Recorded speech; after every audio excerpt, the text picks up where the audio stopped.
Hi, hello everyone. It's me again, Dr. Kumuda from our medical center. So I've been getting a lot of comments saying that they are going through this perimenopausal phase, and some also mentioned how to increase estrogen level. So I thought I'll share some information you may find it useful. Okay, first of all, we cannot increase estrogen level naturally. Why? As we age, naturally ovary pun akan makin berumur, so hormon tu akan makin kurang, and that's when we start experiencing all these symptoms. So if you want to increase estrogen level, it's by taking hormone replacement. And then ramai yang berpendapat if you're having this perimenopausal symptom, you mesti kena makan HRT. Tak, bukan semua simptom kena kontrol guna HRT saja. There are so many other options, non-hormonal option yang available.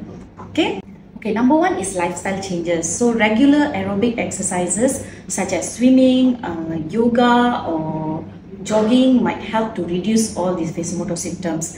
Make sure you also reduce your caffeine and alcohol intake. It will help prevent hot flushes and also palpitation. Number two is using some herbal medications such as black cohosh or St. John wort. So this has been researched and they found that it helps to reduce vasomotor symptoms. But you will have to consult with the doctor before taking all this herbal medication, because some of these medication may interact with the medication you're already taking for some other disease such as asthma, epilepsy and all. So we don't want any unwanted interaction. Before you taking this herbal medication, make sure you consult with your doctor. Ada juga study yang menunjukkan that some techniques like homeopathy, acupuncture help to reduce those symptoms.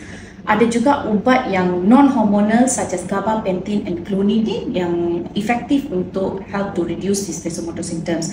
But when you want to take such medication, you must consult and meet a doctor first before you start this medication. Okay, so if you want to know which is the best treatment option for you, first you must meet a doctor. She will assess what are the symptoms you are having and how bad is your symptoms. Then she'll come up with the treatment for you. So, kalau doktor tu cakap you kena makan HRT, itu hormone replacement therapy, itu tak bermaksud you have to take it lifelong. Once your symptoms dah under control, you can stop it. Soalan yang saya kerap dapat daripada patient, kalau nak start HRT, ada tak risiko boleh dapat breast cancer? Jawapannya tidak. Because we are not starting this HRT and going to continue for 20-30 years. Bila kita makan HRT ni, is only for few years. So, risiko untuk dapat breast cancer is low. So, okay, hopefully this information helps. So ladies, if you're going through perimenopausal phase, don't suffer alone. Please come forward. There's always help for you.